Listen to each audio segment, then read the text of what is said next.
Right, if I could have your attention please then. Good evening to you all, members of this committee. Thank you for joining us this evening. We have a number of officers from the council present here this evening as well. I thank each one of you for coming to join us for the part that you will play in our meeting as it unfolds. I think we have one or two members of the public in as well. You are also very welcome, as are other councillors who will be speaking. I am aware that Councillor Yates wishes to speak under Rule 20.1 for items 4 and 5. Chair, could I also speak on item 4 under 20.1, please, Chair? Thank you. Okay, the first thing is I apologise for the slight delay. We've had a slight technical hitch. Councillor Rolfe. So I would like to speak as well on 21, please. Item 21. Item, which item? Oh, 24, sorry. And also, Chair, I would like if you start the meeting with a 2-minute silence for those people they lost their life in the channel crossing. Thank you. First of all, Councillor Moore. Chair, I'd like to speak on item 5, please. Agenda item 5. You're a committee member, so you get the right to speak in the debate. What normally happens with people speaking under Rule 20.1 is they speak before the item rather than after the item, because then they would be taking part in the debate, which is the purview of the panel. At least that is my understanding. I'm sure I'll be corrected as time moves along if I've got that wrong. But the first thing I need to do are, of course, the safety procedures. So thank you everybody for coming. If the fire alarm is activated, please exit via the main staircase opposite the lifts in the foyer and assemble on Hawley Square on the green. Officers will assist us when it's deemed safe for us to return to the chamber. Would everyone present please ensure their mobile phones are turned to silent and they're not used to make phone calls or texts or WhatsApp during the course of the meeting. Does anyone intend to film this meeting? No, I don't see anyone intending to film the meeting, so we can just move on a little bit. Forgive me, this page is jumping rather quickly. You are allowed to film the meeting if you wish.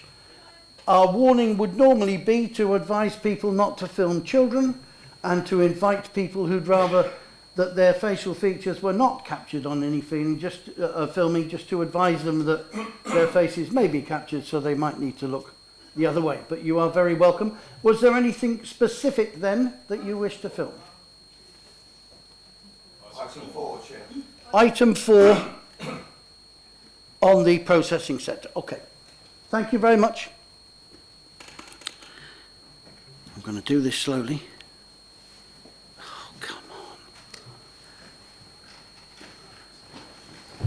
Adjusting screen resolution.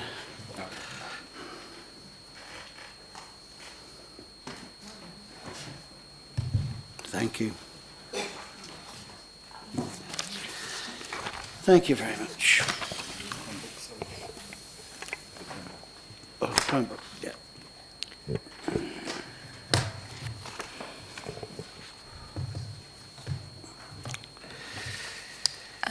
The meeting.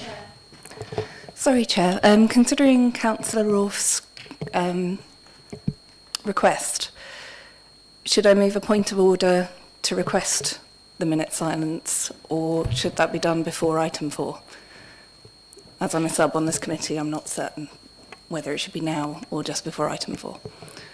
I'm not sure there is a point of order there, but for your information, and we would have got there in the end, the first and most important thing to do are the fire safety regulations whilst people are in the building.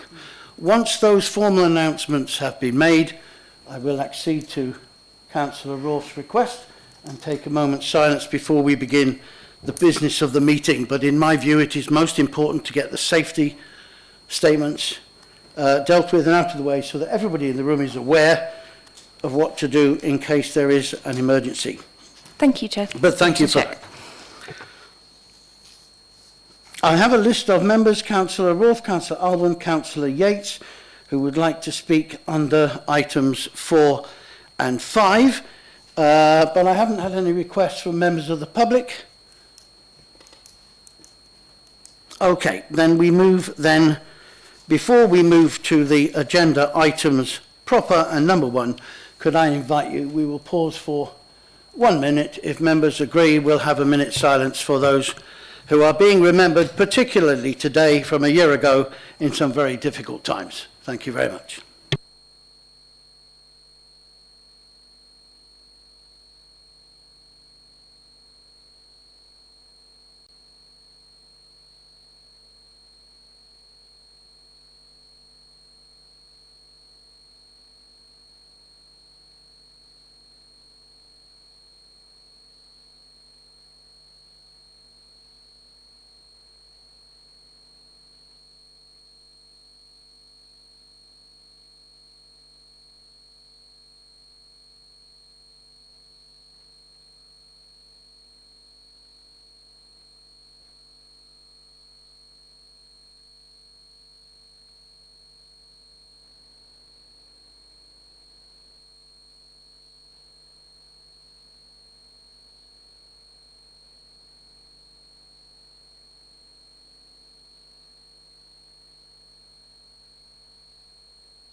I'd like to propose, Chair.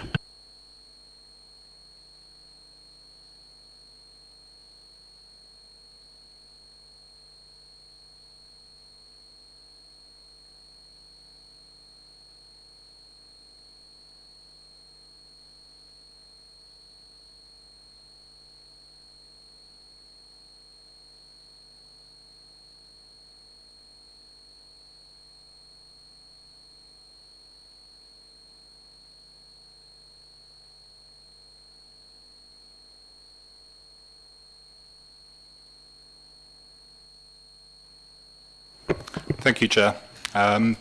Just firstly, I want to thank TDC officers who have been to Manston Asylum Centre and who have had to intervene due to the infectious diseases there. I think the work they've done to try and keep the residents and the staff there safe is incredibly important, and I want to thank them on record for their work. Secondly, as someone who's hosted refugees in Margate in my home, I just want to promote Kent Refugee Action Network and Refugees at Home as great organisations who do work supporting asylum seekers and refugees in Kent. And that was it. Thank you. Thank you very much, Councillor Yates. Could I ask a favour of you? Would you like to communicate those details of those organisations more broadly around to all the members of the council so that we're all aware of the existence of them? Happy to. Thank you very much. Councillor Alban. Yeah, thank you, Chair. Obviously, this is a very emotive subject. Obviously, it's very widely known about what was happening in the camp there, with the very large amounts of migrants being held there, all the issues surrounding that. I think sometimes what's got lost amongst all of the news, etc., there wasn't much of it, but I just wanted to speak on behalf of the staff, the medical staff, etc., who were looking after the migrants in that camp and had to suffer the same horrible situation there in relation to how the migrants were actually put there and living, and as it's quite been said by our government, it was a disgrace, and I think we have to recognise that it was a disgrace. But I don't think enough's been said about the people who worked there, who were looking after the migrants. I think they've done a fantastic job, and it would have affected them. You know, if you go in a place where there's only supposed to be 1,000, 1,200 or so people, and there's 4,000 there, and you haven't got any more staff to actually look after those people and ensure that they are looked after, etc., then you know, I pay tribute to them. I'm pleased that the centre is not being used anymore. I don't think it was the right place. Whilst the government did have a plan to only use for only about just over 1,000 migrants to be processed there for one day and then to be moved on. Whether or not the issues, more migrants coming in, etc., than they thought was going to arrive, there was no after plan. There was no plan B, you know, so they had a plan A but no plan B. So not having a plan B caused the issue that was happening there. So I just wanted to make those points, Chair, and hopefully whatever we decide to do as a council in relation to the events that took place, I hope we can take all of that on board. Thank you, Chair. Thank you. Councillor Rolfe. Thank you, Chair, and also thank you for accepting my suggestion for 2-minute silence. What I'd like to talk about tonight, the important things related to this council regarding the immigration. I know this is a national issue and can be international as well. All the rule and regulation that came up in the past 23 years of my life in UK, as someone came as asylum seeker to this country, didn't stop people come illegally to this country. And I think this council should push the government through both our MPs to tell them they need to set up the safe route to stop the traffickers, but make money and bring people illegally to this country. No countries should allow illegal people to get into their country. To stopping that only can happen by have a safe route. That can be a camp in France or somewhere else, instead to giving them £83 million to stop the people to come to here. I do not leave my house to go to work and leave the door open and pay my neighbor to look after my house. I shut my door and I will make sure nobody will break into my house. Giving £83 million of the taxpayers and the people to foreign countries to shut your border is not going to work. And over the years, traffickers have found different way to come, and I am sure if the weather get better, the trafficker will find different way to come here. And Manston Airport was built, used the fire train centre was used for only 24 hours to people be holding there, but behind this council were more than 2,000-3,000 people were holding there. So our job in this council is the government do not do things behind our back. And rightly, the leader of this council has spoke up when they tried to use the accommodation, student accommodation. Nobody bring that into the council. And I'm sure the two MPs even, they wasn't talking to each other. Each one was giving a different message in the media. And I'm sure I'm not talking about politics and party, I'm talking about the human being. They were talking about the people. They were talking about the human being trying to get to somewhere safe, but they were giving two different messages. Please, let's make sure immigration not be used for political or election winning. Is not about, I've been told by people If you talk about immigration too much, you may not get back on next time when local election come. Do you know what? If that stopped me to become a councillor, I'll speak up for anyone need to be have got no voice. And I think this council need to stand behind the people and tell the government they cannot behind them going to treat people like what they did. People died in there, and that is in under this council area. And I'm not going to speak too much because I know is other people may want to say something, but it's important we make sure through both our MP we give this message to the government. They cannot behind this council do the dirty job. Thank you. Thank you, Councillor Rolfe. I appreciate the position you come from. I hope members of the committee will note that as a committee and as the committee chair, I've allowed Councillor Rolfe a considerable amount of leeway on the subject that he has talked about in relation to this agenda item, which is specifically about the centre, but we understand the position that you're coming from. Thank you for speaking up on behalf of, generally, of members of the public and for being someone who has some direct knowledge. There is, of course, and I'm in danger of sounding patronising here, and I have no intention of doing that, so forgive me if it comes across like that. There is, of course, an element of truth in all of those things that have been said, but until we've really had a presentation and an update on how things, and I haven't seen the update yet, so my ears will be fresh to it, as fresh as yours.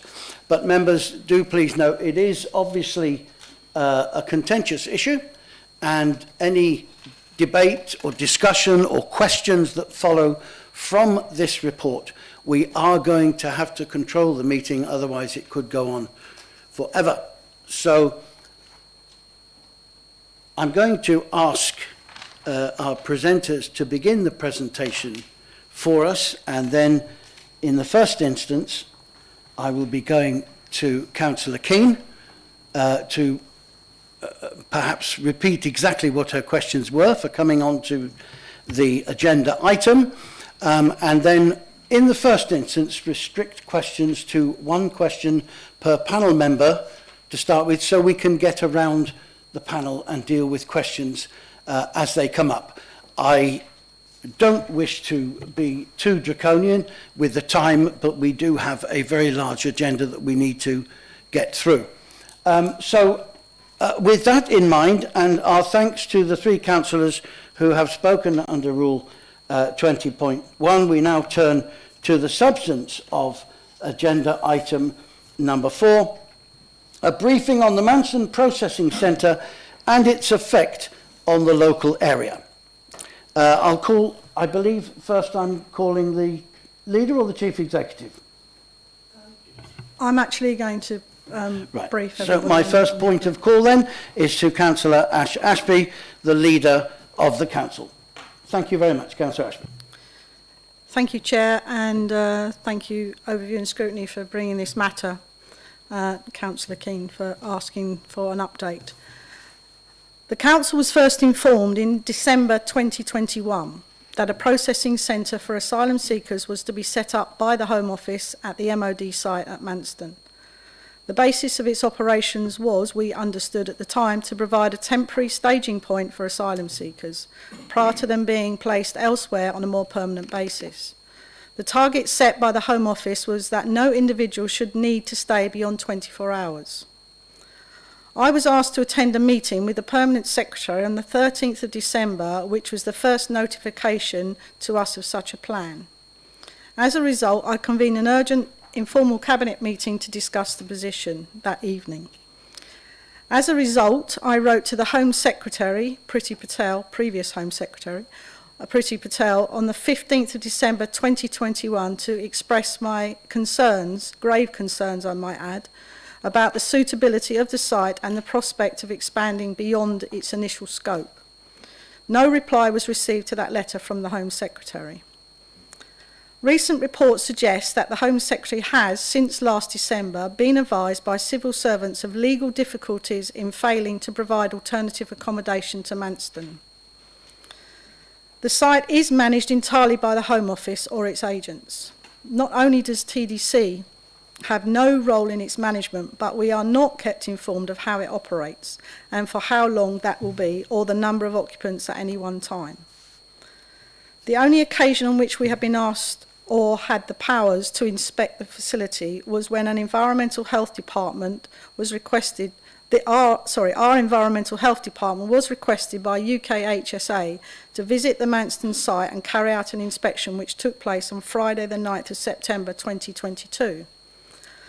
In early November, reports emerged in the media that the site was working beyond its planned capacity. Those figures appeared to be 4,000 amongst the maximum target of 1,600. As a result of that, the Home Office apparently put in place an arrangement whereby their agent, Clearspring, were funded to take leases on accommodation in Kent and elsewhere in the country to move asylum seekers as rapidly as possible out of the Manston Centre. TDC and other affected councils were given no notice of this operation, nor given any notice of hotels or other facilities that were being leased. I was a signatory to a letter to the Home Secretary from all Kent leaders setting out the very detrimental effects that these arrangements were having on the county and the district services. The local MPs also made clear to the Home Secretary that objections to the use of the local accommodation without advance notice. We believe that as a result of all these objections, accommodation in Thanet was stood down by Clearsprings, notably the accommodation, the old Christchurch accommodation unit up at Northwood. The Immigration Minister, Robert Jenrick, took part in a webinar with Kent leaders and chief execs last week, in which he acknowledged that the situation had not been well handled. He stressed that the Home Office was seeking to rapidly reduce numbers at Manston to avoid the overcrowding placements taking place in Kent, and that councils would be given 24 hours notice of any placements in that area. To date, we have received no notifications. News reports from the 22nd of November suggest that the Manston Centre is currently empty pending any new influx of asylum seekers. That is where we are up to with our knowledge to date, Chair. Thank you.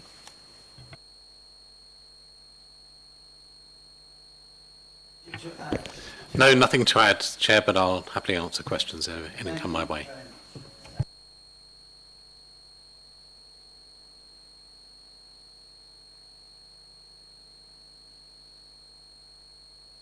Beg your pardon, I should have put the microphone on. Thank you. We've had the report not only about Manston, but also an update on the events that took place over that weekend just off Northwood Road, the old university building, which I think did catch a lot of people by surprise. Thank you for the update. For now, I'm going to turn to Councillor Keane. Please, would you like to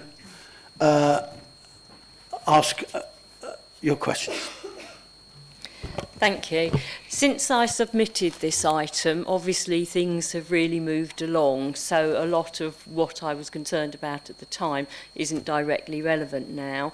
It was a shame not to have previous foresight of the briefing, because then I'd have been better prepared for where we are now. Some of the issues that I wanted to ask about tonight are still. Please forgive me if I interrupt you.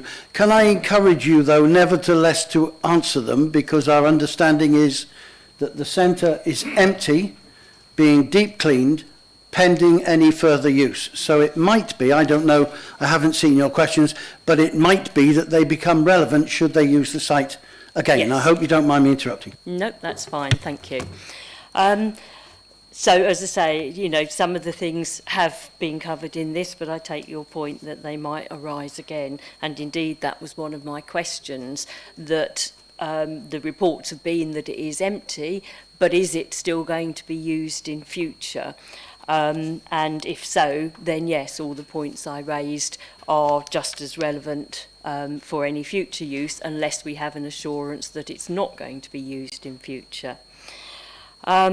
one of the things that seemed to go really wrong was the communication between central government and Thanet District Council, which you've just explained, and explained all the issues or things that you raised to move this forward, because that was going to be another of my questions. You know, what can we do to make this better if it is used again, or if other areas in Thanet are used again, then what can we do to improve the communication? You've said about the 24 hours notice, but if we don't get that, and even so, 24 hours is not a long time to really think about what the issues might be for anybody being placed in the area. When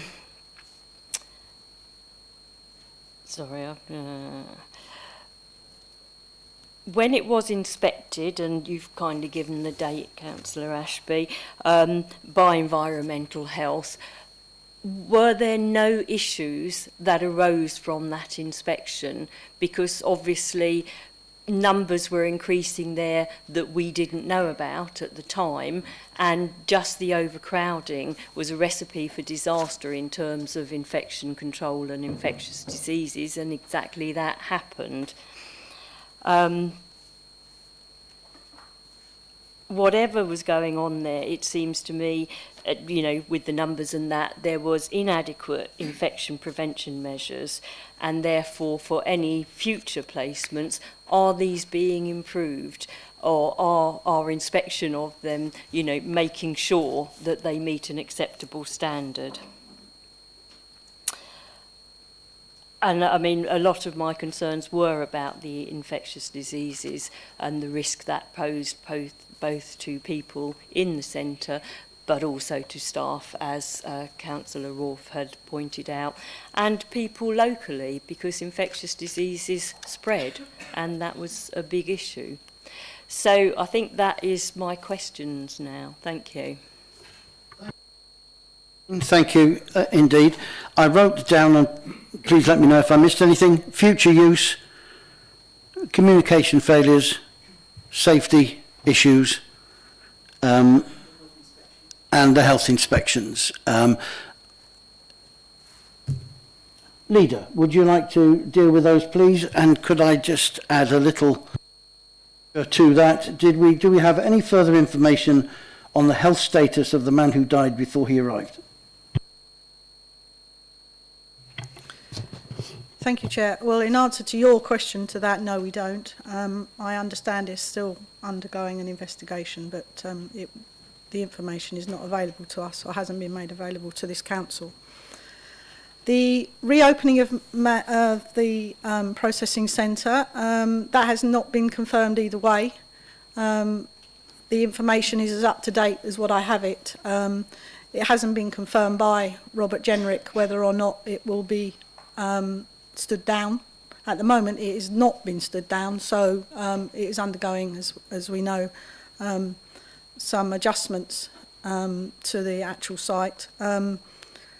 So I can't answer you that, but as soon as I know, I understand that Sir Roger Gale, the MP for that area, is in regular contact with Robert Jenrick, and as I say, we had the webinar, and I've never been one not to stand and make a speech, and I didn't withhold my comments on that day.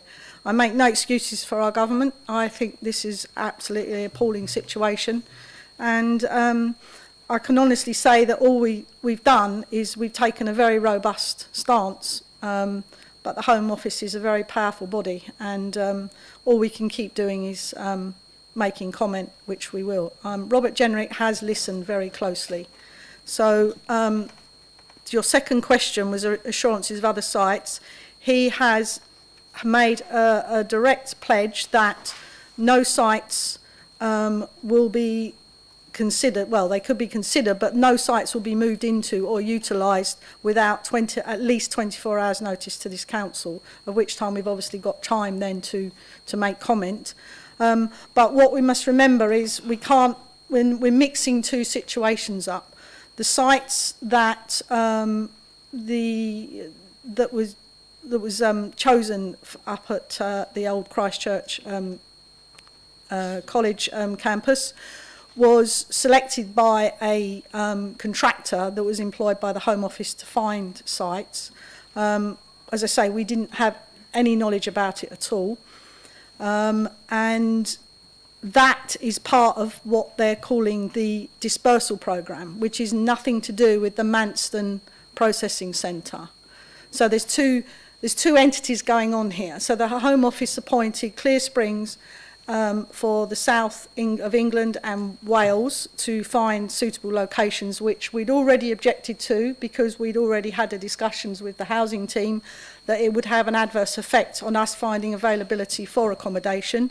That letter, that's what prompted the letter to the Kent leaders to the Secretary of State, and that then escalated because of the situation of what happened in Dover, the terrible incident in Dover, which then resulted in everything escalating up. So it all sort of came to a head at the same time. But we're very aware that this dispersal programme will have an adverse effect on our ability to be able to find affordable rents for our own emergency housing situation. So we can have his assurance. So if anything does happen, then we have got a direct line to start jumping up and down. So we had that assurance, the Chief Executive and myself, from that meeting that we had on Friday.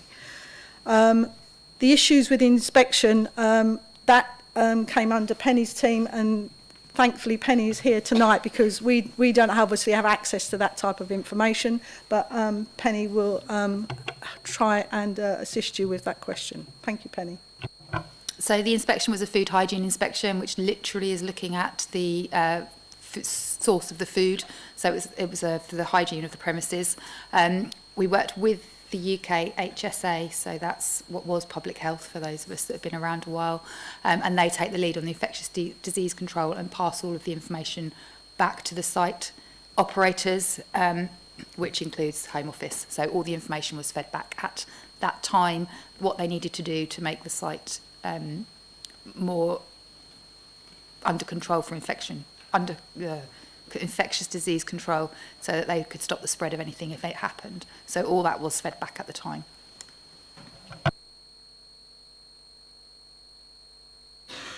Mr. Carmichael, thank you. Just a couple of things. First of all, just to emphasise, I think the leaders already probably made this clear, but just want to emphasise that the 24 hours notice doesn't give us the ability to refuse a hotel being used. It's giving us notice. It would allow us, for example, as was the case in Broadstairs at the campus, to point out that what Clear Springs were doing was in breach of planning. But we would then have to take planning enforcement if Clear Springs then went ahead and placed people in the accommodation. So notice is good, and it's the right thing for the government to do, but we would have to take any action, if any action was able to be taken on the basis of proper grounds, planning being probably the main one. The other probable point to make about this is, and the Home Office and Mr. Jenrick made this clear in the webinar, we've got a number of migration schemes for the country. We've got the Afghan refugees, the Syrian refugees, Ukrainian refugees, and the broader migration. And each of them is being organised in a different way, which is quite confusing, to say the least, for councils and for the general public. We're trying to react to them all, I think, is one of the issues. But migration will happen. A place will need to be found for the migrants. It was the organisation of the Madston Centre which appeared to be the problem. And it was a combination of that and the lack of any available resources for people to move into, or accommodation for people to move into, coupled with the fact that I gather in October and November the weather is particularly good for crossing the Channel, and so a larger number of people came over. And there was a bulge at Manston which has now been flattened out and people have been moved on. But I think, Bob, you were at a meeting yesterday where it was suggested at least that Manston would not be stood down, and we were just waiting for new migration to come in. Is that right? Thank you. It was a meeting that was led by Folkestone and Hythe District Council, inviting representatives from the Home Office and partners to talk about some of these issues, and there was a representative from the Home Office involved in the management of the Manston processing centre that I had a conversation with, and clip from that conversation, the information that I got from that conversation was that there happened to be no refugees or asylum seekers at the centre at the moment, but it hadn't been stood down by the Home Office. And if there are further arrivals, then they would continue to use the centre. So from that conversation, that was the understanding that I had. Mr. Porter, thank you very much. Councillor Keane. I mean, you know, sort of it's disappointing to hear that the centre hasn't been stood down completely because it doesn't seem the right place to manage migration to me.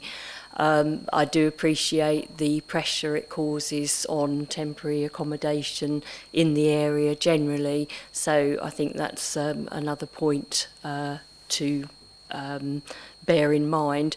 But I also... So from where people have been dispersed to, is that within Kent or further afield, or don't we know? So far as we know in Kent, don't forget we're not getting notifications, so it's not necessarily the case that the council would know. But I've been in touch with chief execs and other councils, and we've had no notifications. So we think for now that what's happening is dispersal beyond Kent into other parts of the country, and the immigration minister was reasonably clear when he spoke to us that that was his preference, but that will depend on numbers and the pressure on the centre at the time. I think for now placements are outside Kent. Thank you very much. Members. Councillor Whitehead. Thank you, Chair, and thank you, Councillor Ashby, and all the officers who've contributed. My contribution is based mostly around the issues that have been appearing within the community, and if the centre isn't stood down, that we are likely to experience again. Due to our standard publishing convention, I'm currently looking at an agenda pack that contains no item number, no information, and no briefing outline. And that to me feels like an accidentally perfect metaphor for this entire situation.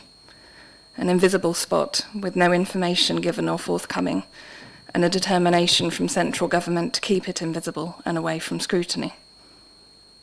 Over the past few weeks, I have spent a significant amount of time on social media, doing my best to counteract constant misinformation, scaremongering and racism, especially in relation to housing. As a council, we are bound to our public sector equality duties, which, to summarise, require that in the exercise of our functions, we have due regard to the need to eliminate unlawful discrimination, harassment and victimisation and other conduct prohibited by the Equality Act, advance equality of opportunity between people who share a protected characteristic and those who do not, and foster good relations between people who share a protected characteristic and those who do not. The management of immigration at a central level, as we've been discussing, undermines all of those duties, and in turn undermines our ability to uphold them to a level that we can, should and will adhere to as a council. The persistent focus on private delivery within housing policy at a central level, and the constant reduction in funding for council and affordable housing, and a reliance on private development to deliver affordable housing, leaves our most vulnerable residents without reliable shelter, the most basic of requirements in society. It means that we currently have over 200 families in emergency accommodation, many out of area.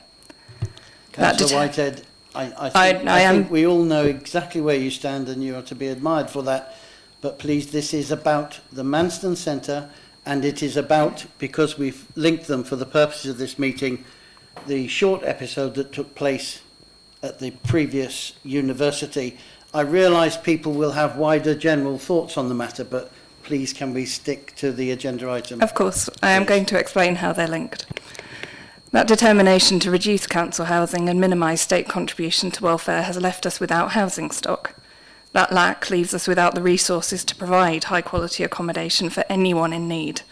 And I emphasise anyone, because everyone under our care deserves high quality housing.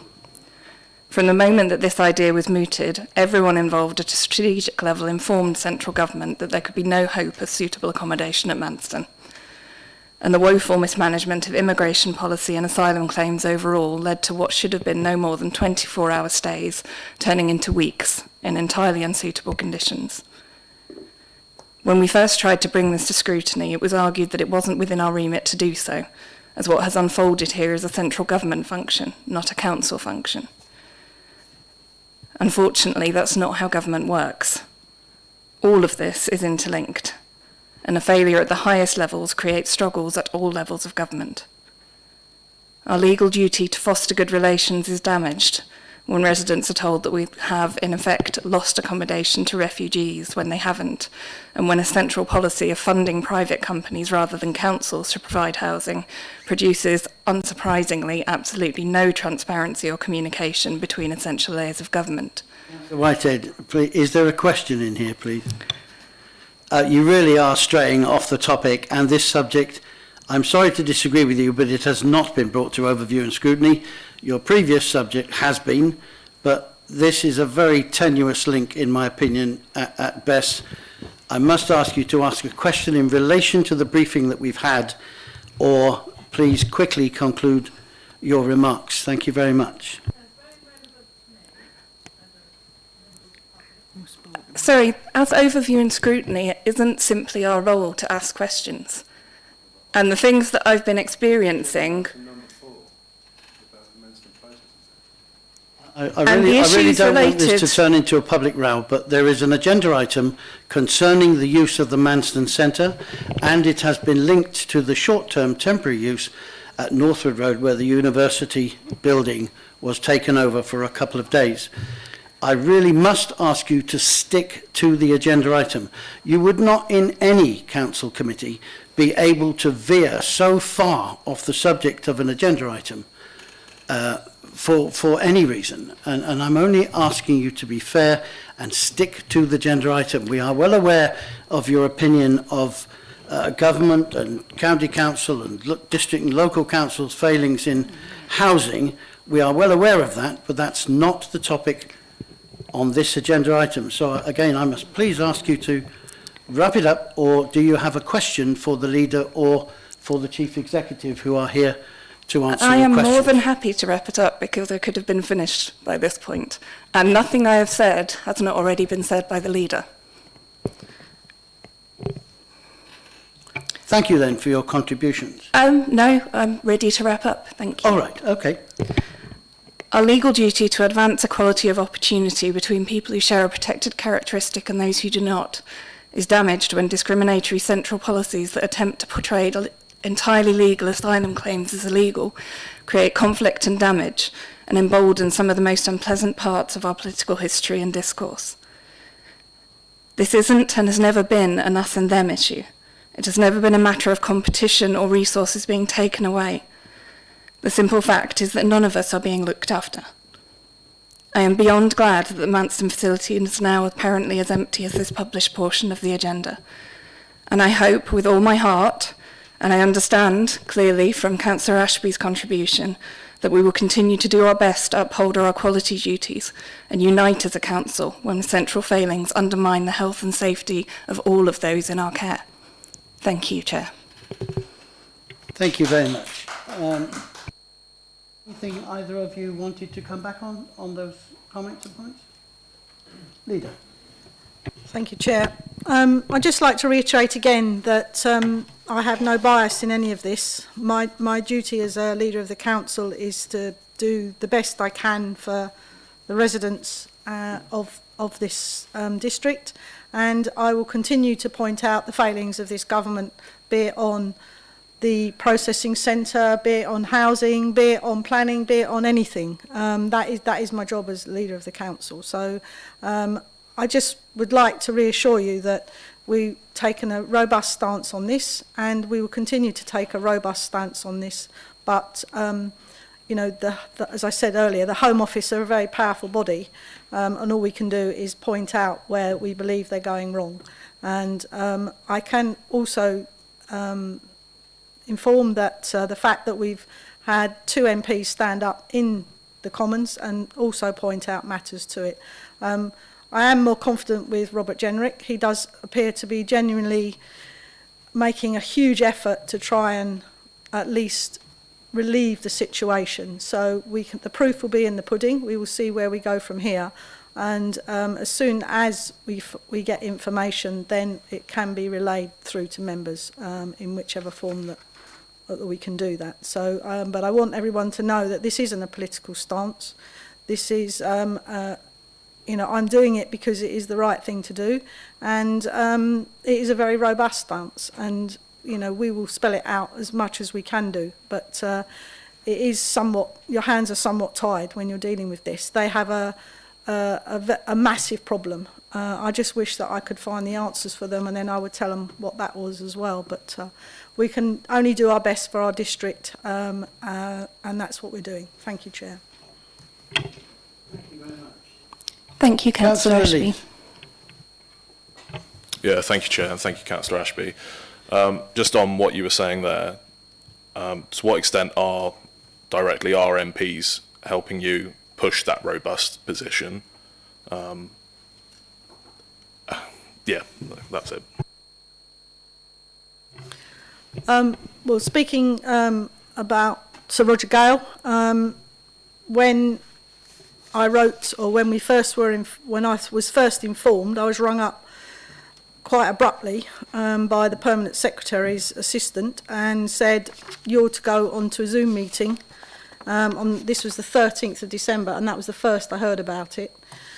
Immediately I got on the phone to Sir Roger Gale, who took the matter up and raised it in the Commons the next day, because it obviously was a terrible decision, and it was made completely outside of the district's knowledge. And my letter, which I'm quite happy to publish, if members would like to see that, which was a letter dated the 15th of December 2021. And the MPs, I know that Sir Roger Gale has been on the phone literally every day to Robert Jenrick since he was appointed as Minister for Immigration. So, and I know that Craig McKinley fought very hard to make the point regarding the Clear Springs, if you like, the taking of that property. So I would imagine that the pressure that they were feeling from all of that was the reason why maybe that particular accommodation block was stood down. We don't exactly know why it was stood down, but I would imagine that had a lot to do with it. So both MPs have been very, very supportive, and they have made voices very clear, and I think you can actually evidence that if you watch live politics or you have any playbacks on it. So I can say that they've been very supportive, and I thank them for that, because it's me against the Home Office is quite a tough call, even though they don't scare me. Thank you, Chair. Thank you very much. And with regard in particular to the Northwood situation, I can confirm that neither of our MPs knew anything about it. I know that because I asked them. I was also on the site before 9 o'clock in the morning on the Saturday morning, speaking to refugees, speaking to the head of security, and I wasn't backward in coming forward in telling him the security was non-existent, and speaking to the area manager for Clear Springs Homes. As far as I've been able to receive the information, I have no reason to doubt the words of our MPs. There was no knowledge about what Clear Springs were doing in that particular building at all. I don't wish to spread alarm and despondency, but the people that were occupying that building were not from the Manston Processing Centre. They'd come down from Hemel Hempstead, and they'd been brought down very late at night because they had to be moved, which links us to, in the leader's presentation, what the leader has called a dispersal programme. So there are two separate issues here. There's the initial dealing with migrants when they arrive on our shores, and then the continuing dispersal programme. I think our leader, as well as our MPs and officers of this council, acted very, very quickly on the Northwood situation, and the matter was resolved within 48 or 60 hours. The matter was resolved. We don't know the precise details of how it was resolved, but we know it's been resolved. Thank you for the depth that you've been able to go into and the information you've been able to bring to the panel thus far about both the issues. I'm just going to now go to, first of all, Councillor Wing, Councillor Fellows, Councillor Keane, and Councillor Ross. I may have a bit of a preamble, but please forgive me. First of all, I would like to thank the council because I think we responded as quickly as we possibly can, given that we were on our back foot, in a sense. And I believe and hope that as a council we fully apply and believe in the principles of fairness, equality and human dignity, and that means in the way we treat everybody. It's on our patch, this. It's particularly poignant for us in Central Harbour because we have, on occasion, seen those boats come into our harbour. Tricia saw one come into the main sands, and it's harrowing to see fellow human beings, our brothers and sisters, travelling across that piece of water, which is incredibly dangerous. Nobody in their right mind would get in a rubber dinghy, basically, with an engine and come across there. We should not and we cannot remain silent on this issue, and I don't think we can, because this situation is going to continue. We need to look at why the centre was put there in the first place, because if we manage to shut our centre down, there's just going to be another centre that's going to be just as bad on somebody else's patch. Interestingly, that 81% of people who seek asylum in this country, their claims are approved. So 81% of those people that are coming across those boats, on those flimsy boats coming across that water, women and children and young men, eventually their claims are approved. They have a legal right to be in this country. And it's shocking that we force people who have a legal right to come to this country because of the situation in their own country, that we force those people to go through that situation. And I want to quote from, it was Tim Loughton, a Tory MP. He said, "I am a 16-year-old orphan from an East African country, escaping a war zone and religious persecution, and I have siblings legally in the UK at the moment. What is the safe and legal route for me to come to the UK? Suella Braverman couldn't answer that question, and this is at the root cause of why we have to have that Manston. I can't call it a processing centre. I can't even use the word dispersal. We're not dealing with carrots that come on a flight from wherever that need to be processed and dispersed. We're dealing with human beings who have, 81% of them, according to the government's own statistics, have a legal right to be in this country. I would like, and it is quite interesting that there's a number of systems. So my Central Harbour councillors, we set up regular meetings with our Ukrainian friends. They're here. They're settled. They're working, most of them. Their kids are in school. And it is quite interesting that this government has decided there's a bit of an apartheid system going on in how certain people are dealt with in a much different way, which has less of an impact on us as a community. The vast majority of immigrants that have entered this country recently are Ukrainians and people from Hong Kong.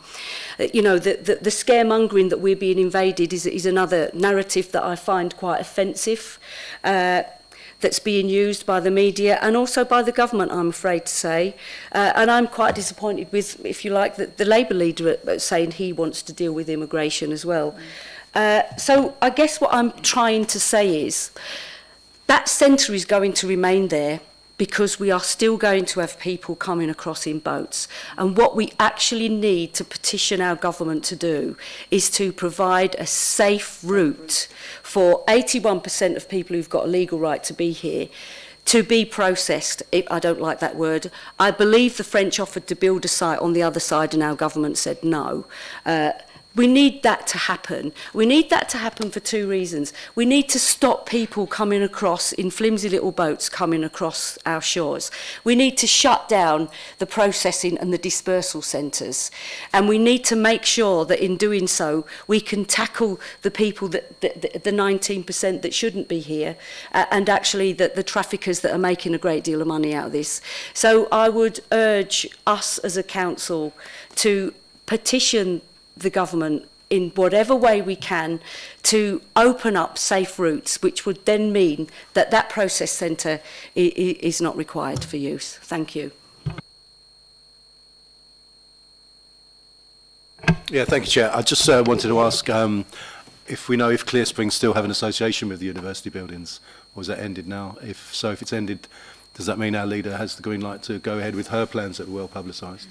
And also, you talked about it didn't have the appropriate planning at the university. Do we know what if the MOD have the correct planning at Manston to house asylum seekers there? There's a few parts to that question, isn't there? So, firstly, we are in contact with the owners at the university building. The exact status of the agreement that Clear Springs had with the owners, we're not entirely clear about that, but we do understand that they don't have any intention to use it again. In terms of planning, in relation to the Manston Centre, we're not aware of any planning processes that have been followed in relation to that facility. So, but we do, the advice that we've had, and we are going to investigate this a bit further, is that the Home Office would be able to continue to use that until sometime next year, when they would, at that point, then need to obtain some kind of planning approval for their use of that site. That doesn't necessarily have to come through us, though. It could be determined at a county or a national level. So it's not necessarily an application that comes here, but at some point, the planning issues at Manston would need to be resolved. Thank you. Councillor Keane. Thank you. There's been a lot of concern, I mean, both, you know, in the local area, both for the migrants, and a lot of misinformation which have created some bad feeling. And can the council issue a statement updating the public on what has happened and our concern for how things have been? Thank you. Leader, did you want to take that one, or Mr. Carmichael?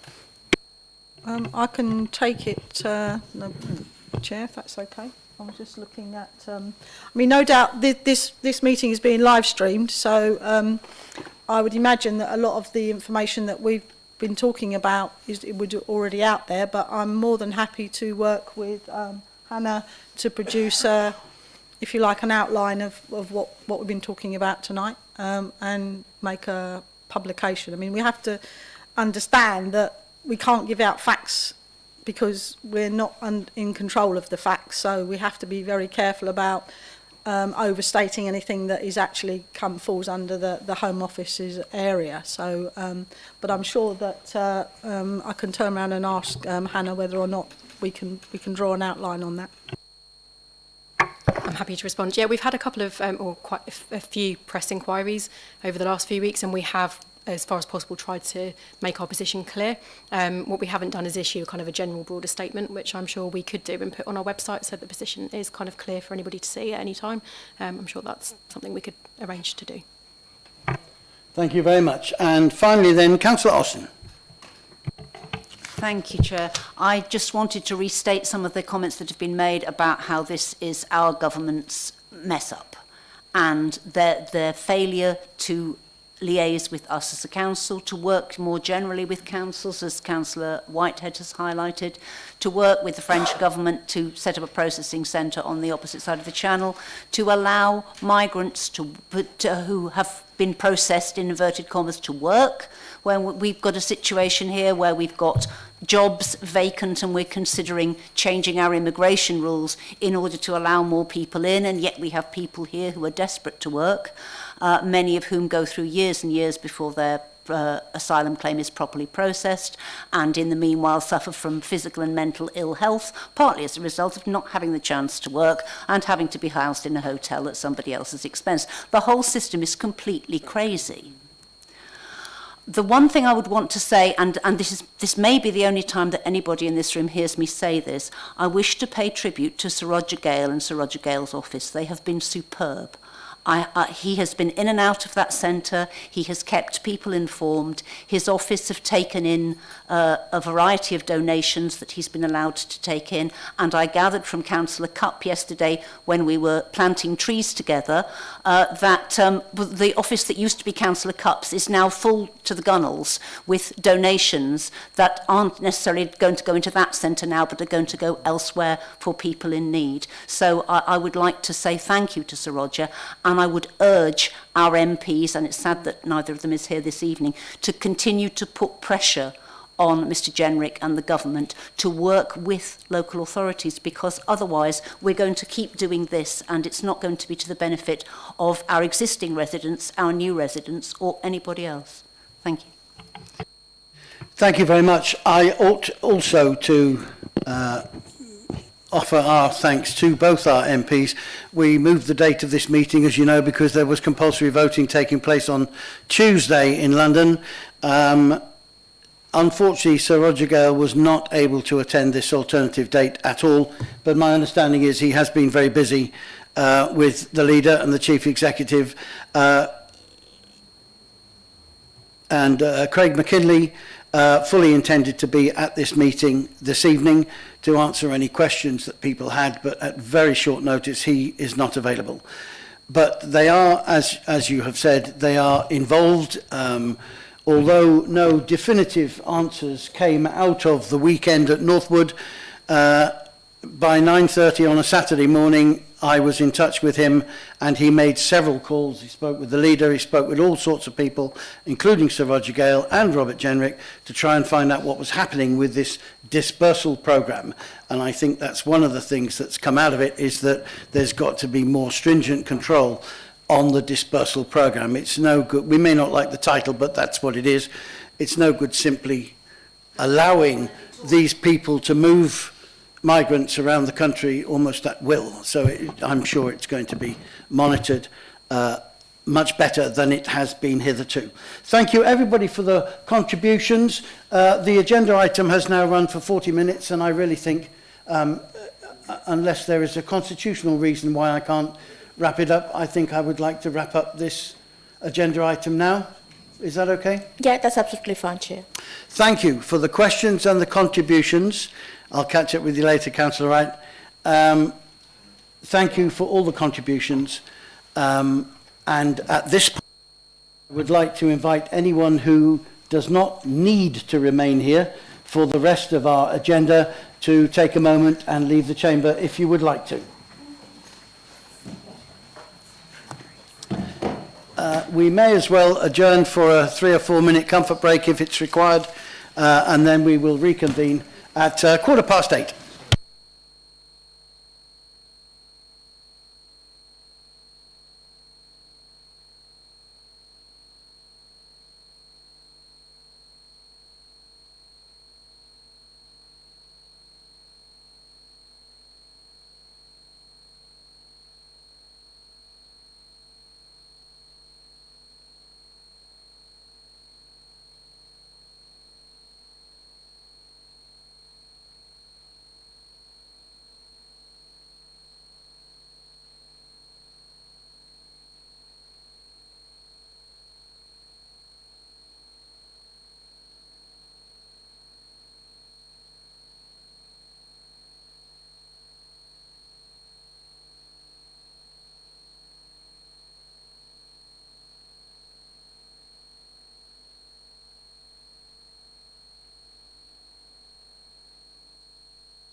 Members, thank you very much, and thank you again for all your contributions. I'm going to reconvene the meeting now, so ask them to speak to put the microphones on, so that though people who have been able to watch us moving around the room, they haven't been able to hear us, but they will now, as soon as I'm advised, they will be able to hear the meeting continuing. Are we on? Yes. Thank you very much. Thank you for that short break. We're now going to look at agenda item number 5, the decarbonisation of the council's housing stock. Councillor Yates would like to speak. Thank you, Chair. Thank you, Councillor Yates. Thank you. It's a very short comment, but I believe that the housing team have just submitted the social housing decarbonisation bid for round 2.1, which is a bid for £4.3 million for 5 tower blocks in Thanet, for loft, floor and external wall insulation, amongst other things. And I just want to say thank you to the hard-working officers involved, because this is both essential work for our residents, and especially in this energy crisis, but also to fight climate change and reduce our energy usage. So yeah, thank you to the officers involved. Thank you very much. Sally O'Sullivan. Can't see you. There you are. If I could hand over to you now, please, to present any further parts of the report. Thank you, Chair. Our journey to net zero, this is the strategy for how the tenant and leaseholder services will reduce greenhouse gas emission to ensure the HRA housing stock support the government's aims for decarbonisation and meet net zero by 2050. It also links into the council's net zero strategy. This strategy is especially important because of the way it affects our tenants, many of whom are in fuel poverty, and this is for 3 reasons. We will reduce fuel consumption for our residents, making their homes warmer and more comfortable using less energy. The work that we carry out will be highly disruptive, and residents will have to learn how to live in different ways or use new technologies. The new build properties that come into the social housing stock will already be high performing, and our officers will need to ensure they can show tenants how to make the most of them.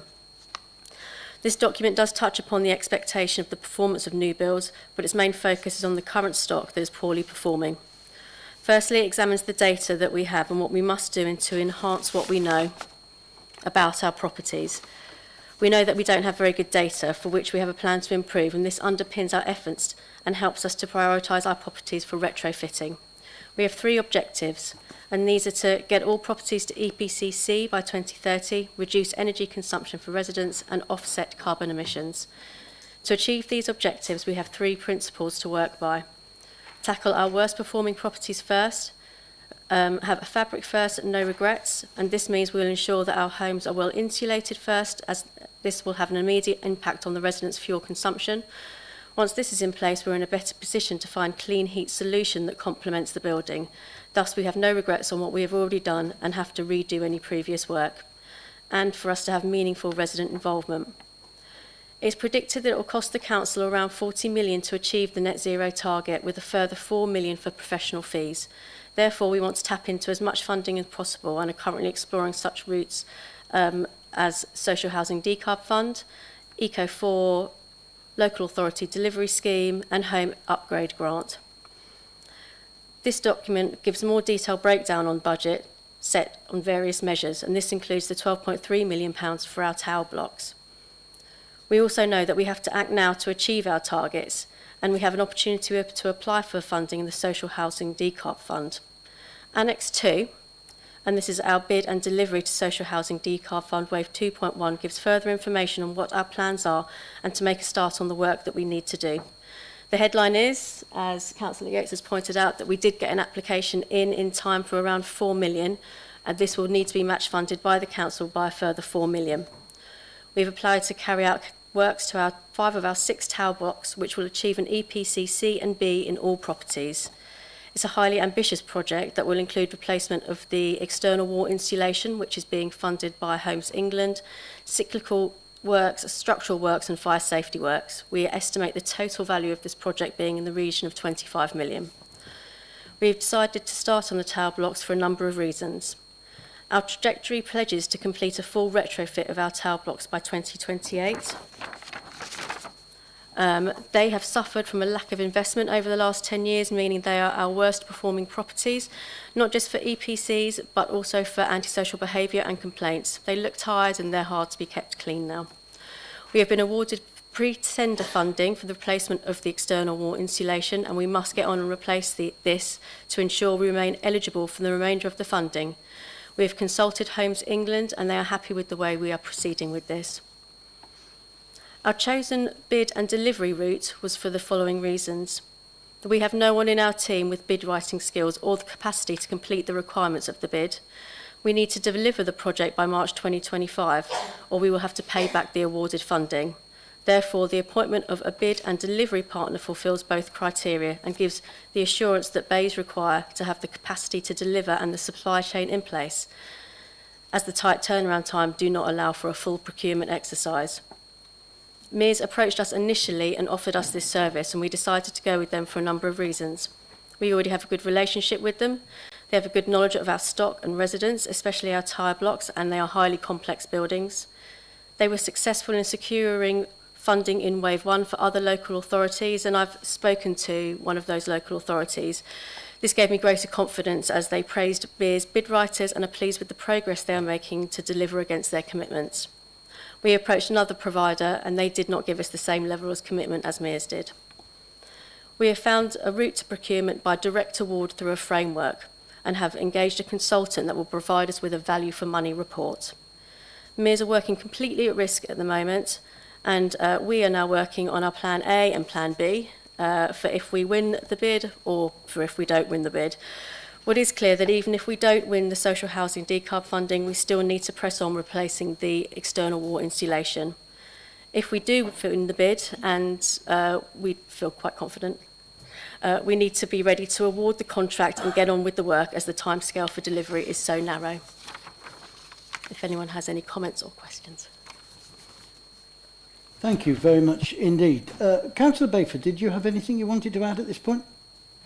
Nothing except to, again, thank Sally and the team for a very detailed and transparent report, enable us all to see how we hope to meet our net zero. How we hope to meet net zero within the time frame, and to get as much money as we can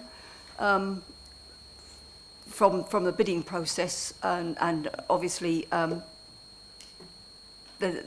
we're looking to be able to do this in the most efficient way as possible, so there's as little cost as possible to come out of our general funds. But thank you very much for a very, very detailed report. Thank you. Thank you. Mr. Porter. Thank you, Chair. Just a very quick comment from me about the decision-making process for this work. So firstly, the main purpose of this report at this stage is to present the strategy to this meeting and to Cabinet in December. But also the second annex gives you an update on where we are with the bid for Wave 2.1 and the proposed works to the tower block, so you know the direction of travel for those things. At this stage, we don't have the detailed scope of work specifications for the tower blocks, and we're still waiting for some feedback from some of our consultants, particularly on the heating solutions. So we've engaged specialist consultants to advise about those things, that the heating solutions and other aspects of the buildings for us.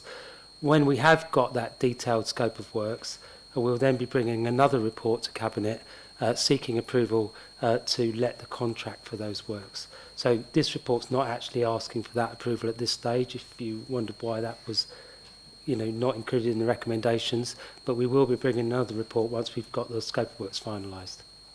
Thank you. It's just a quickie, really, but thank you. I mean, it's great that we're going to be dealing with our worst properties first, and it just relates to Harbour Towers. So in Harbour Towers, we have a combination of tenants and also owner-occupiers. Will the owner-occupiers be levied some sort of cost for their portion of that, or is it free to everybody? It's not a straightforward answer, I'm afraid. This programme has got a mixture of funding sources. So the Homes England funding for the external wall insulation, the primary reason for government intervention with landlords to fund external wall insulation replacement was to avoid costs being passed on to leaseholders. So we're confident that that element of the works, assuming we do get the full grant from Homes England for the external wall insulation, we're confident that that cost won't get passed on to leaseholders. The other works, certainly the works that the council funds directly from its programme, those costs will need to be shared with leaseholders. We've been through this scenario previously with other buildings when the legal advice is that actually it's not legal for us to waive charges for leaseholders and pass them on to tenants effectively. But we are seeking alternative sources of funding to see if some of those costs can be covered by external funding. So there are other grants around to help owners with insulation works and energy efficiency works. So we're going to try and support those leaseholders accessing that funding wherever we can to try and minimise any recharges going back to leaseholders.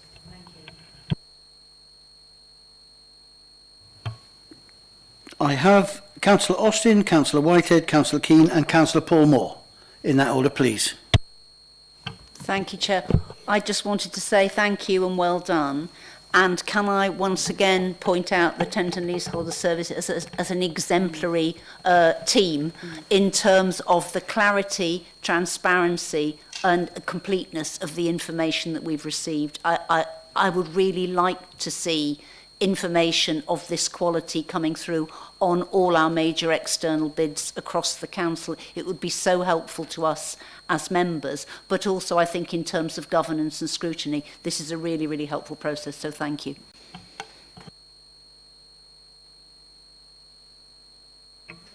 Thank you, Chair. I've spoken on this in several forums now, so I will be brief, which I'm sure you will appreciate, Councillor Piper. Firstly, I would like to congratulate Housing on putting this bid together at a time of extraordinary stress.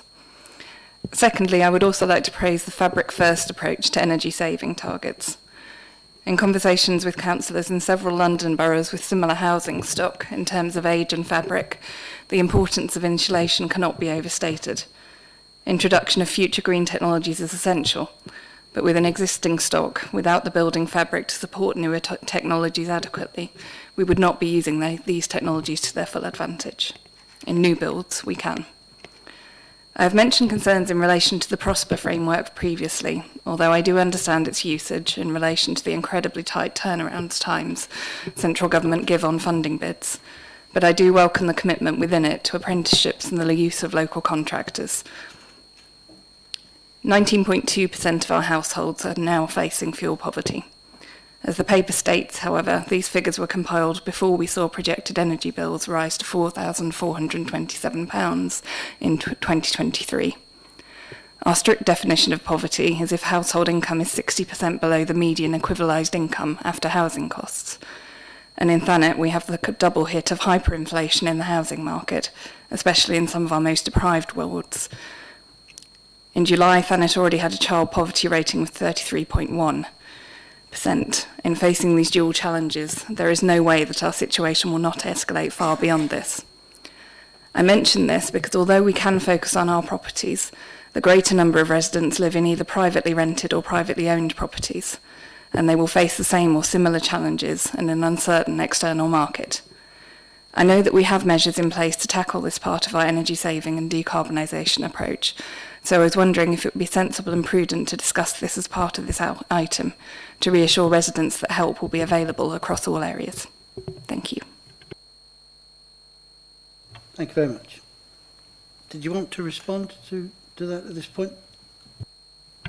Well, one thing I can add to that is that we did take a paper to Cabinet last week introducing a new grant scheme to support energy efficiency measures for people on low incomes in the district that were struggling to either improve the insulation of their home, repair or install new energy efficiency heating. So there is funding around to support with that very issue.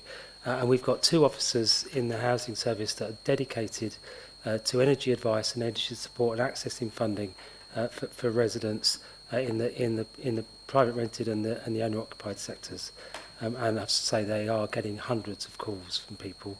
Only recently we've had to expand the staff resource there to cope with that. So there's clearly a demand out there, and the team are doing everything they can to support that.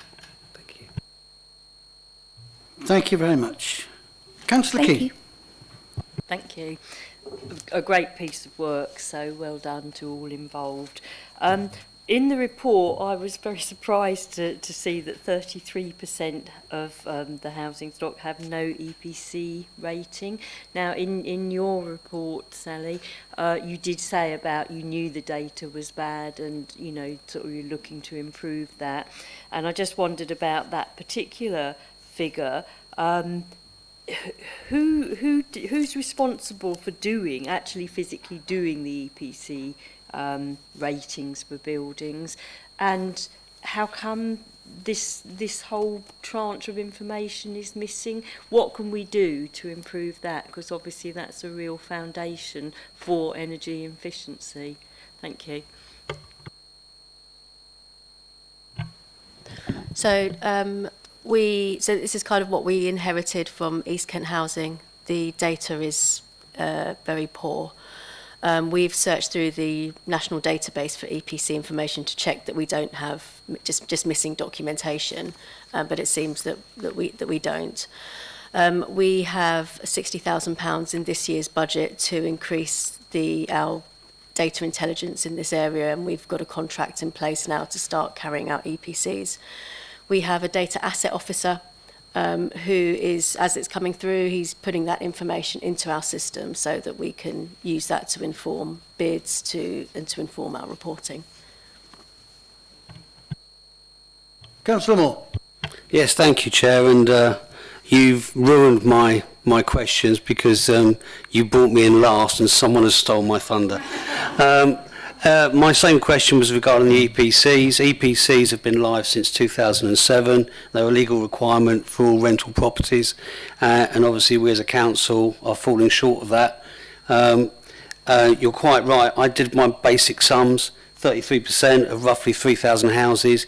To get an EPC, you're looking at 60k to get all those EPCs done. It's going to be a little bit more because I rounded down, and I'm glad to hear that we've got assessors that are involved.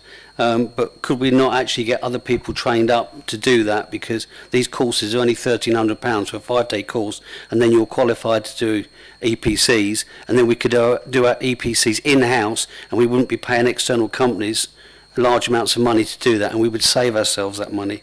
So those are my questions with EPC, but Councillor King stole my thunder. And also I'd like to reaffirm the sentiments from all my committee members on all the good work that you've done in producing this work and this strategy. Thank you. I'm sorry, do go. Sorry.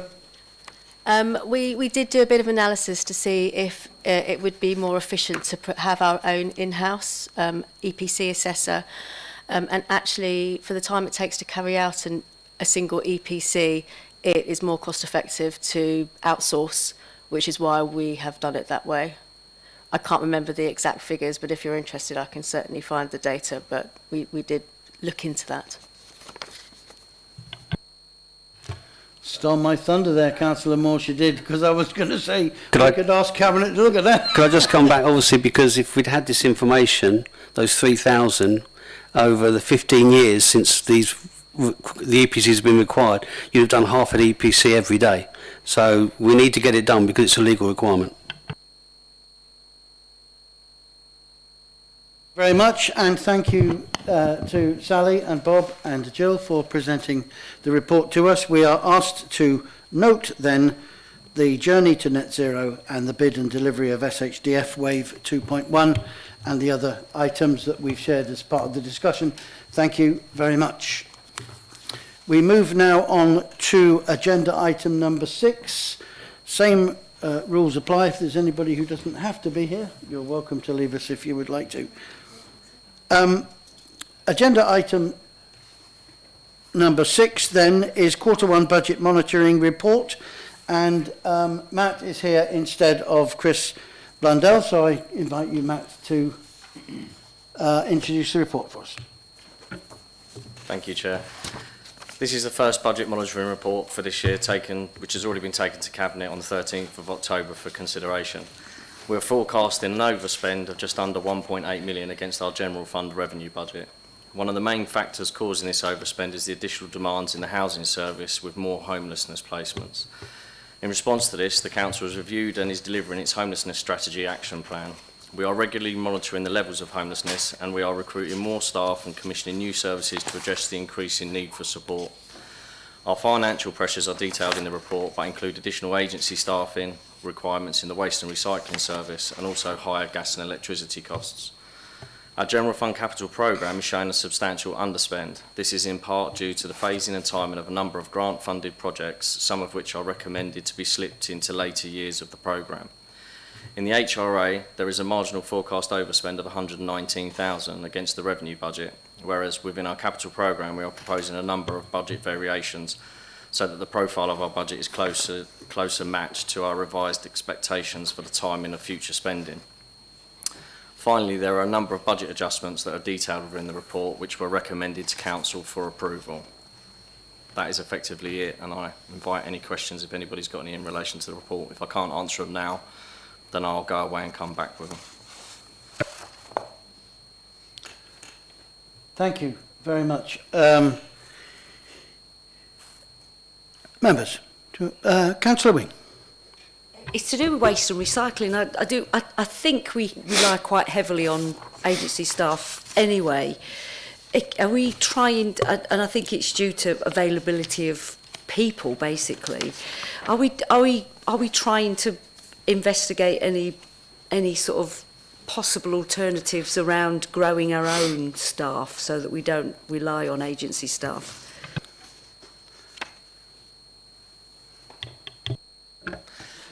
Yes. No, within waste and recycling, we've always relied heavily on agency just because of the nature of the business. Effectively, if a driver doesn't turn up, we have no choice but to go to an agency and get a driver, which is a good example because HGV drivers are putting huge pressures on service delivery just because there's a shortage of HGV drivers across the country and elsewhere in Europe. What that effectively means is that costs are going up in relation to HGV. Some HGV drivers are earning as much as £50,000–60,000 a year. As a local authority delivering a refuse service, for example, that's not a sort of salary expectation we can meet. But what we have done is put in place arrangements to allow us to retain and recruit staff over that period. Moving forward, we are looking at opportunities and we're instigating a training programme so that if members of staff internally have a driver's licence and interested in becoming an HGV driver, we'll support that training to allow capacity moving forward. And job descriptions are effectively being flexed to allow for cover around driving so that we've got driver loaders rather than just drivers or just loaders. So yes, those things are being looked at as part of that process. Agency generally has been difficult because although COVID is seen to be sort of drifted a little bit, within waste and recycling, because of the proximity of staff to each other, if you have one member of a crew with COVID, you end up with multiple members of a crew with COVID. And we went through a period where we were carrying on average about 15 people off sick with COVID during a period of time. For each of those 15 people, that requires an agency person to cover it just for us to get out our basic service. But we are looking at opportunities to create capacity moving forward, yes. Thank you. Members, any other comments you'd like to make? I hope you will forgive me for this, but it is an area close to my heart, as it were. I note the section about crematorium income. Are there any indications that the increasing cost of gas, for example, is going to seriously affect the price of cremations? Are there any plans at this stage to pass those increases on to families, or is the council going to have to take a hold of that itself for the time being, or are there any relief systems available from government to local authorities, because it's a necessary service that we have to do, and it does cost money? There is a huge impact across the council as a result of utility increases, gas and electric. As part of the budget strategy for 22-23, we made sure we factored in some capacity to deal with the uncertainty around fuel increases, and this is what's being talked about here in terms of overspend is reflective of the fact that we've absorbed a large chunk of those inflationary increases. As part of the strategy for 23-24, we're also considering the impact of inflation across our wider portfolio, and we're reviewing fees and charges. There is a link between inflation on staff and other input costs to fees and charges, but at the moment fees and charges increases are in line with basic inflation rather than massive 40% increases as a result of fuel. So I would argue that as an organisation we are managing a large chunk of that impact, not passing it on. Thank you very much. Thank you. Councillor Austin. Thank you, Chair. Can I ask about the income on the coastal projects income from Southern Water? Because I'm a little concerned that this becomes like Councillor Wing's Ramsgate Town Council Members Grant, which has been promised about 17 times to different organisations. My understanding was that some of the money from Southern Water had been offered by the leader to town councils to help with the renovation of lifts, and that some of those discussions were ongoing. Is that not the case? My basic understanding was there was an original proposal with when the money was received for potential projects associated with it. Nobody had taken anything forward with regards to the offers that had been made, so there was no acceptance of taking over the lifts and the responsibilities associated with the lifts in order to take them forward, because there's a significant cost difference between the amount required to do the lifts up, the amount required to run them on a regular basis, and the amount of money that was available. May I come back, Chair? My understanding was that Ramsgate Town Council in particular is still waiting for information in order to make a decision about that. So I don't know where we are with that, but I can only take it away and inquire further and then come back to you. Thank you. Thank you, everybody, very much indeed. Thank you, Matt, for that. We move then to agenda item number 7. Call upon Sally O'Sullivan to introduce the report, the Housing Estate Strategy, Policy and Standards. Sally.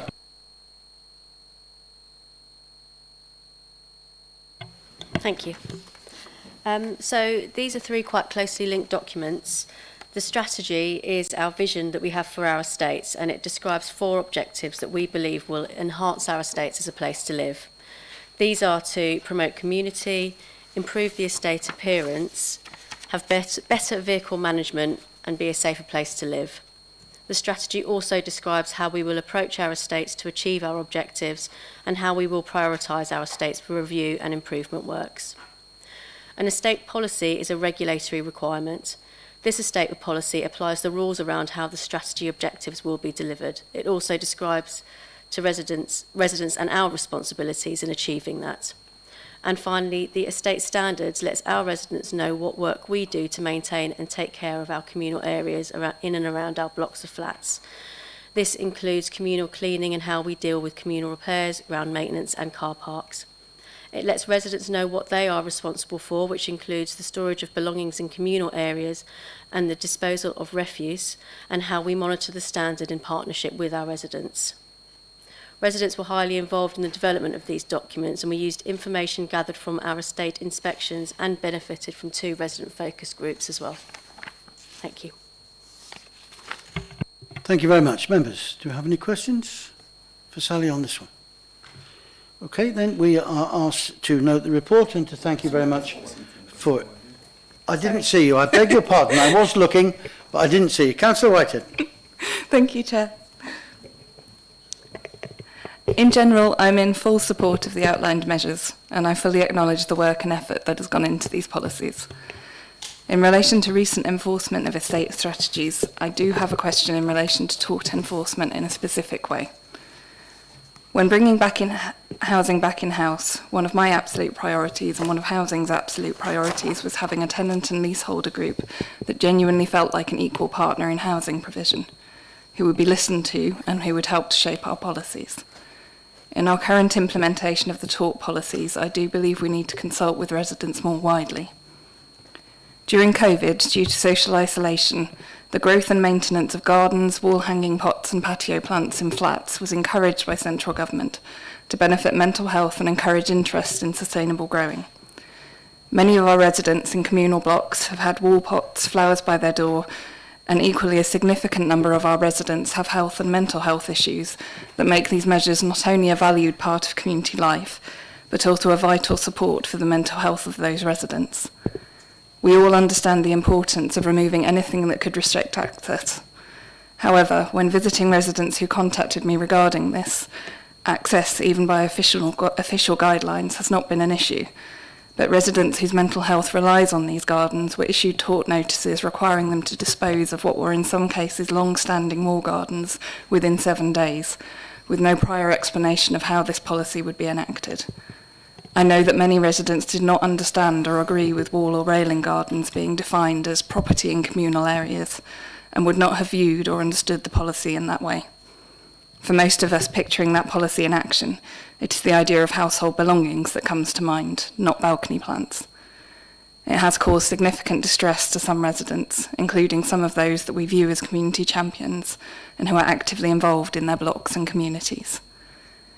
I asked when residents contacted me about this whether we could look at a different approach, as has happened in some London boroughs, in terms of railing gardens or dispensations for secured pots. But I have not yet had a written response on this issue, so I would like to ask for further information on implementation of this particular area of our tort process now. I am fully supportive of all of housing's efforts and commend these policies as a whole, but resident involvement and consent is key to building a secure future for our housing and the communities it contains. So for those residents who were issued with tort notices for their wall gardens, would it be possible to have an update on whether we can be more flexible on gardens long term? Thank you. Thank you very much. Thank you. So, in a nutshell, unfortunately, we can't. The reasons we had to bring the tort notices into place is through the Fire Safety Act. We have to employ someone to carry out fire risk assessments. When these assessments are carried out, they tell us what we need to do to be compliant, and that is a zero tolerance policy on having anything kept in communal areas.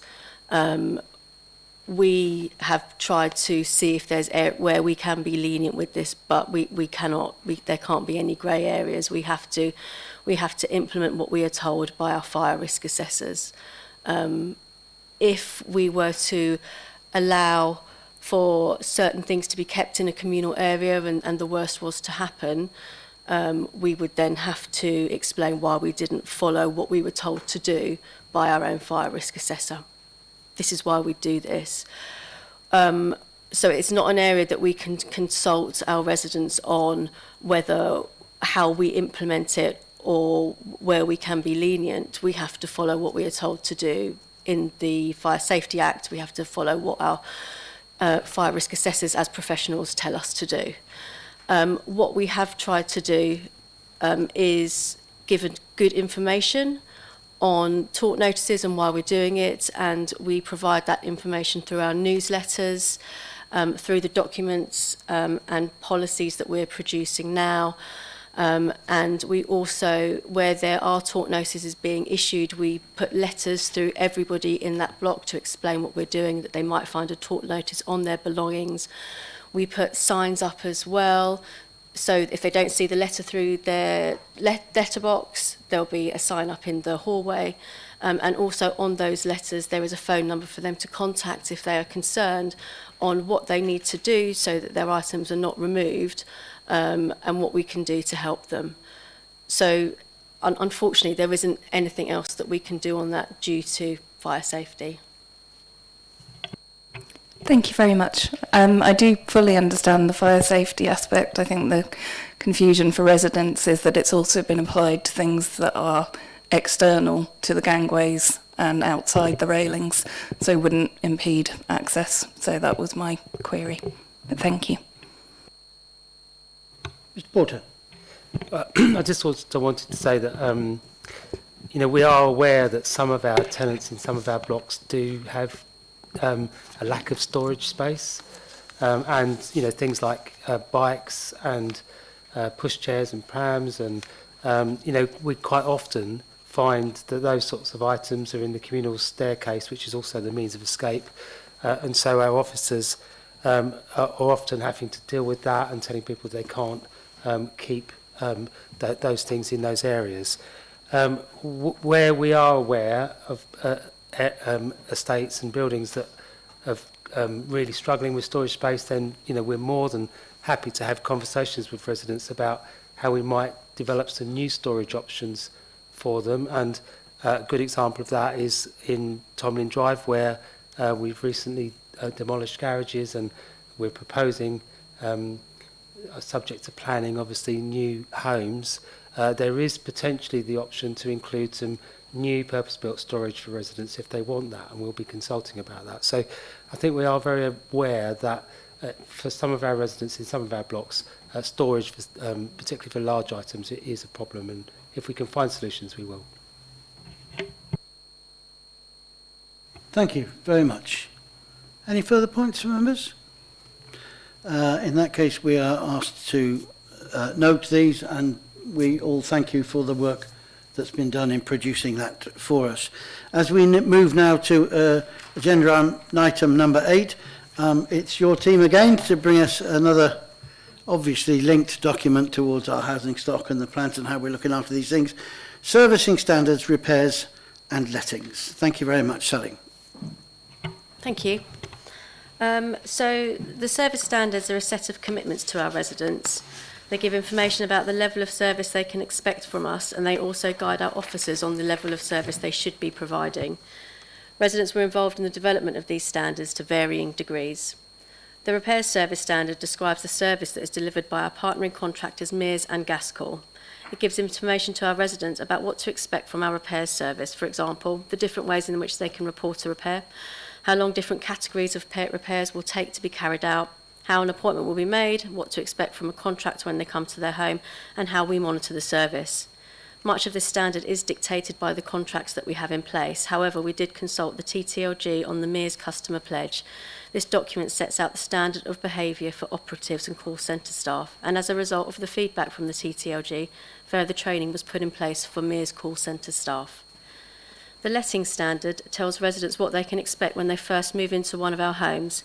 It lets them know that what will happen when they sign a tenancy agreement, what information they will receive, and to what standard they expect their new home to be in when they move in. To inform this standard, we surveyed all new tenants for the previous 6 months. We wanted to learn from their experience and to find out what was important to them when moving in. A message that came through to us loud and clear was regarding the quality of information that we give to new tenants, and this has prompted the development of a new resident handbook. Thank you. Very much. Members, do you have any questions? Councillor Whitehead, and then Councillor Boyd, please. Very brief. I would simply like to support these policies, recommend the officers and the tenant and leaseholder group put in their contributions and assessments of the policies. They have been written well and comprehensively and set out rights and responsibilities clearly. Thank you. Thank you very much. Councillor Boyd. Thank you, Chair. Just a quick question. Obviously, I have seen this document before in one of the CAG groups, and I think I raised this question at that time, so it's almost a little bit... Don't panic, Sally. So it's almost a little bit more of a follow-up, really. But obviously, where it mentions floors and doors, and underneath that, carpet will have been removed and floors prepared for you to install. And I remember last time raising it as that actually that kind of... counteracts our aim to insulating homes by removing all the carpet, and also carpet's quite expensive, so for residents to be able to afford that is going to be quite tricky. I know you said that there's some grants available, but my follow-up to it would be, is there no way that rather than just removing all the carpet, if there's a decent carpet there already, that we cannot just keep it in place, give it a clean. Surely that's more cost effective for the residents and also for us to actually help with our energy emissions. Yes, so following that meeting, I did take that away and we did consider that. The reasons that carpets are removed is because in most of the homes that we get back, the carpets are not in a condition that we would be able to re-let with them. They not only are they in very poor condition, very dirty, quite often there are parasites or pests within the carpets as well, and these are unseen. From previous experience, we found that not here, because we remove all the carpets, but where carpets have been left down, new residents will move in, they'll move all their furniture in and then find that they've been infested by fleas or bed bugs that haven't been detected at void stage. And then they have to dispose of all their furniture, the carpets, and start all over again. It's for that reason that we do remove all the carpets, and that decision to keep that in place has remained, although we did consider it highly. What we do is for all new residents is they get a call from our rent team and they will see how they are settling into their new home, make sure they've applied for their benefits that they're entitled to.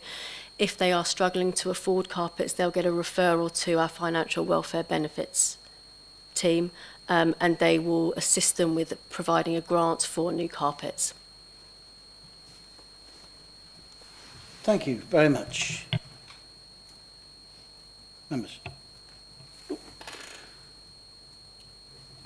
Thank you very much. We are asked to note the reports, and from here it's good to get a mention, I think, from one of the cabinet advisory groups is actually in one of the reports, so it's been there and it's going on from here to cabinet. So thank you very much for that.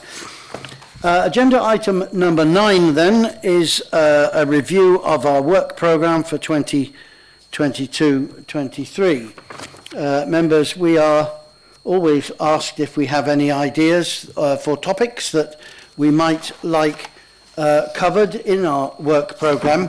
It's probably a good time for me to mention that the presentation we were due to be given this evening, which was replaced by the Manston issue, will be coming to us at the beginning and early part of the new year. So we're still going to, and if you remember, that's a presentation from the leader about the efficacy of the cabinet advisory groups, whether or not they've had an impact or enabled people to get a broader understanding of how the council is being run and decisions are being made on a wider note. So I just throw that one in there. It hasn't been scrapped. We are going to get that briefing from the leader at the beginning of the year. Were there any other suggestions that members wish to make? Forward plan. I didn't see it. Councillor Lees, I'm really sorry. Sorry, could you remind me, have we invited Councillor Cupp to speak to us about toilets before? It was part of the coastal review. I think it was part of the toilet specifically. Public toilets. I don't think we've had him specifically. Not no, we did coastal waste. That's right. What a lovely idea. I'm sure he'll be delighted. So could we make a note to do that, do you think? Could we ask? If members would like us to write to Councillor Cupp to ask him for that, can we have a nod of approval? Yeah. Thank you very much for that, Councillor Lees. We'll do that. What is the specific issue? I was going to say. And the specific issue you'd like him to address? The strategy going forward, if we're able to replace any, refurb. What's our plan basically for the next couple of years? Councillor Wing. Having wandered around my ward, I've got about 5 roads left to do, to look at the state of the condition of not only our highways, but also the parking issues we have, particularly along the coastal strip. I know we're still waiting for this parking review to come by Councillor Saunders. But I just am perplexed by the enforcement of various types of vehicles on our roads. So I don't know whether we can look at parking enforcement. I'm particularly perplexed about builders' vans that seem to have some sort of voucher which means they can park wherever they want for as long as they want, blocking our roads. I'm on a bit of a mission actually, but I do think parking needs a massive review, as does our highways. And I do understand that it's a very complicated issue because some of that responsibility sits with KCC, some of it sits with us. Remarking double yellow lines sits with us. Emptying drains is KCC's. But there's a huge raft of issues. I've got a 24-page HIP that I've done on my own ward, which is and the key issue for residents is 1, safety, 2, parking.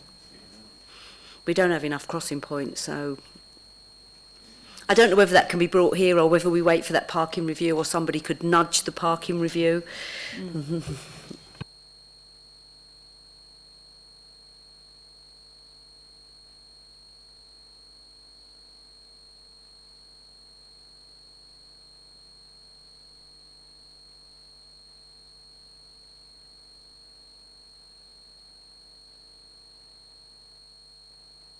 People wouldn't have heard me. Thank you very much for that. We can ask for an update on the parking enforcement strategy. Parking review, wasn't it? Yes, parking review and enforcement strategy. Okay. We'll do that, members. Thank you very much. Agenda item number 10 then is our forward plan and exempt cabinet report list. Do members have any comments they wish to make about the list as we have it? If not, we are asked to note the report, members. Thank you very much. It is 9:00.